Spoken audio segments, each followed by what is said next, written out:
Alright, Dan, ano nagustuhan mo at mga kapwa nating mga Pinoy dyan sa LA? Anong nagustuhan ninyo sa suna ni Presidente Bongbong Marcos? Ang nagustuhan ko doon, Ted, is yung sinabi niyang, we Filipinos are not liars, we are dignified people, at sabi niya na hindi tayo pasisiil. Medyo nakaka-inspire yun, makipagbag damdamin yun, Ted, dahil Naka, BBM nakaka-arouse defended ng our nationalism pa integrity rin. as a people. Yeah, dito rin. Nakaka-arouse ng nationalism. Yes, correct. Yung towards the end of his speech. Wow, kaya nagkaroon siya ng standing ovation. Right. Kami din dito nanonood dito sa Bay Area. At mga kapwa nating Pinoy na nakausap ko, tumayo din sila eh. Yeah. Tumayo, pati balahibo nila. Nakaka-arouse talaga. Nakaka-arouse ng nationalism. Yung sinabi niya Right. towards the end of his speech at tuloy maraming na-inspire Yeah. ng Ikumpara kababayan mo naman natin. si at the same time, napanood din natin yung speech ni Sarah sa The Hague, Netherlands. Walang wala akong nakuhang mga inspirasyon, pero but I'm not as I mentioned before many times, I'm not the fan of the Marcoses, but compared to Sarah naman, ay mas maganda, mas decente naman si BBM na magsalita kaysa kay Sarah, you know. Yeah. At isa pa rin yung kapatid niya na si Aimee, wala ring, I'm disappointed, Ted, kay Aimee, you know, na despite everything, hindi pa matin ng SONA si Aimee. I cannot understand fully ang ganitong kanyang pakikitong sa kanyang kapatid. I don't know kung bakit ganon. Parehas tayo, pare. At mga kasamahan natin dito sa kapwa Pinoy sa amin, sa lugar namin, maraming nagtataka sa kanyang mga behavior ngayon at mula nung pumanig siya sa kampo ni Sara Duterte at uh, to some of us, ang tingin namin ay parang kumakampi siya doon for political convenience. It's For it's a political convenience, yeah. insofar as after the term of her brother sa 2028. Kaya It's unbecoming, Ted. It's unbecoming. para hindi siya Atrocious, maiwanan ni Sarah kung that is her strategy. Well, disgusting. Dahil sa matanda hindi siya, mas natin alam, elder hindi siya natin sa alam. yeah. Malalim masyado. Oh. Siguro kasama ng inggit yan siguro, Ted. Kasi Tingin ko naman, natin ni BBM ang tingin ko naman lokalok hindi ng hindi siya kanyang mainggit dahil siya din ang isang nag-broker sa pag-join forces nila ni Sarah, you remember? right. Siya din ang nag-broker for her brother. Kaya malaki din ang natulong niya sa brother niya. So, malamang na pinoprotektahan niya lang ang kanyang political interest after the term of her brother. Uh-huh. At sa tingin niya kasi, malakas talaga si Sarah. So, tingnan natin kung uubra ang kanyang strategy Right. after the impeachment trial. So, Correct. it all depends kung anong mangyayari sa impeachment trial na ito. Correct. Diba? Kung makonvict si Sara Duterte, maraming mga pumupurma na pro Sara, pupulutin sa kangkungan yan. Yeah. Yeah. Mahirapan silang pupwesto ulit. Yeah, right. Magbaliktad. Diba? Right. Dahil sila ay na-uncover, na-unmask na ng publiko. Now, going back to the to the zona, pare. Ano pa ang mga nagustuhan mong sinabi ni Presidente? Pero maganda talaga yung sinabi niya na hindi ako Tayo pasisiil. pasisiil. Yeah. Ang Pilipino hindi pasisiil. At meron pa siyang mga O marami magagandang pa, sinabi ano, na yun nagustuhan ang ng mga kapwa nating Pinoy nag, dito sa atin. nag-shine. Yeah. But At huwag number natin one siguro, kalimutan, Ted, although may maraming mga magagandang highlights doon, yung approve na ni BBM yung paglabas or ng BIR records yeah. ni Oo nga. ni Hindi Sara, ako nagtataka. yung mag-asawa. Actually, mas nagtataka ako sa mga debate doon sa Pilipinas sa social media at maraming nagtatanong, aaprubahan kaya ni Presidente Marcos yung, yung pag-release ng BIR tax records ni BP Sara? Tawa ako ng tawa. Bakit hindi niya aprobahan? That's a non-issue. There was a Aprobahan niya yun. there was a Kasi, president during the time of Chief Justice Corona.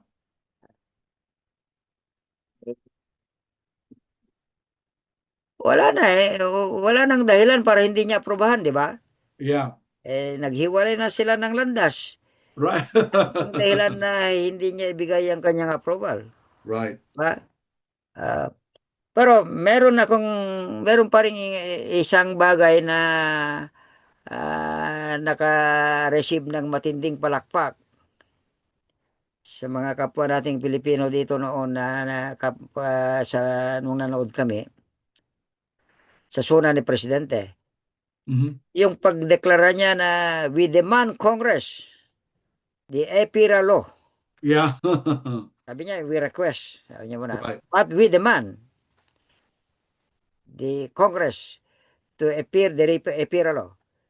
Itong EPIRA law, meron kasing provision dito na tungkol sa kuryente, di ba? Oh, yeah. Na ang systems loss, Yeah. so-called systems loss, ng mga electric distribution na companies, Mhm. power companies, na ang systems loss nila ay absorb ng consumers. Yun na nga. Maalala mo yan, Yeah. laki ng systems loss na ipinapasa sa Consumers. atin when I was there in the Philippines. Yeah. Siguro nung time mo rin, nung nandun ka pa, pero baka wala pa yung systems loss na piralo nung araw, nung umalis ka ako. Hindi naman ako, I mean, nandun na sa amin, yung piralo. Mhm. Nung, dahil nagbabayad ako ng kuryente pare, ang laki ng binabayaran ko sa Maynila Oh, noon. oo nga. My God. Pati sa probinsya, nandun din. Hindi, wala Maraming makatakas. dumarahing. And the irony of it all is, walang kasalanan ang consumer sa Correct. systems loss nila. Mhm. Yung mga distributor ng power, Electric ng power. kuryente. Mhm. Kasalanan ba natin kung nagkaroon sila ng systems loss? Kasalanan ng kumpanya, di ba? Mhm. Sila dapat ang mag-shoulder dyan. Correct. Pinapasa. Yeah. Because they were protected by that law. Yung Right. EPIC law. Kaya dapat siguro kalkalin din natin kung sinong author ng EPIRA law. Di ba? Yeah. At sino din ang mga ah, ah, members of Congress, both the lower house and the Senate. Kailangan ilabas natin yan. Public Correct. record. Sino rin ang pumayag na yung provision na yan ay may sama sa EPIRA law. Di ba? Correct. Yeah. And it took President Marcos Yeah. Jr. to stand Yeah. up para mawala yung provision na yan sa EPIRA law. So, let's wait. Maganda yung mga pronouncement ni Presidente Marcos, but kailangan na implementation yan. So, kailangan Correct. tutukan din natin na kailangan vigilant ang publiko kasi magkakaroon ng labi yan, knowing the wheels of the legislative mill, how it runs. Right. lobby sectors dyan. Ang siguradong maglalabi na numero uno dyan na, hi- na hindi alisin yan ay ang mga ah, ah, power companies like Meralco. And Right. who owns Meralco? Yung Manny Pangilinan, di ba? Correct, correct, correct. Tingnan natin. So, dapat din bantayan ng publiko ang present Congress, both the lower house and the Senate. Kasi maglalabi, malakas ang labi ng ah, grupo, lalo na Manny Pangilinan. Delikado tayo kung hindi natin bantayan, mga kababayan. Kaya bantayan natin para yung in-announce ni Presidente Marcos ay matutuloy kasi the ball now is in the court of Congress. Okay, Dan? Correct. At That's at it? ito Ted, ngayon na natin kailangan yung nuclear power plant. Yeah, maganda rin yung pagkasabi niya yan, ano? Yeah. Ngayon na natin kailangan, Ted, dahil kasi kung umasa lang tayo sa mga ibang power plants, hindi na uso yung ngayon, kaya kailangan natin talagang Exactly. nuclear Kaya power plant. kailangan meron mag-neutralize sa kanila. So, yung Yeah, nuclear power, tama yun, pare. And in-announce din ni Presidente Marcos yan. yeah, Maganda rin yan na programa niya. Sana may hahabol yan before, maumpisan man lang, before his term ends, di ba? yeah. Sana ma-implement in the Meron pa next 2 siya, years. yung the Philippines will be entering into pretty soon. Mag-initiate sila ng space program sa Pilipinas. Right.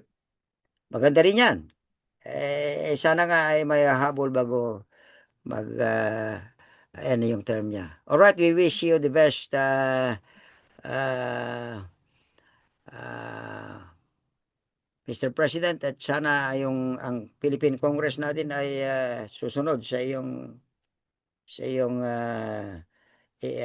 anunsyo tungkol sa systems laws dahil ito ay for the benefit of many people. Okay? Alright, Dan. All right. Magpaalam na tayo. Mauna ka na. All right.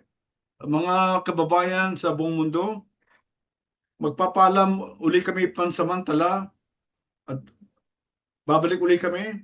Sana ay tangkilikin yung aming munting ata ngayon naghimay-himay, nagkuro-kuro para alam niyo naman ang damdamin namin dito sa Amerika, sa California, na kahit na wala na kami diyan sa Pilipinas ay sinusundan din namin ang nangyayari diyan dahil ang aming damdamin at puso ay nandiyan pa rin sa Pilipinas kaya kahit na nandito na kami sa ibang bansa.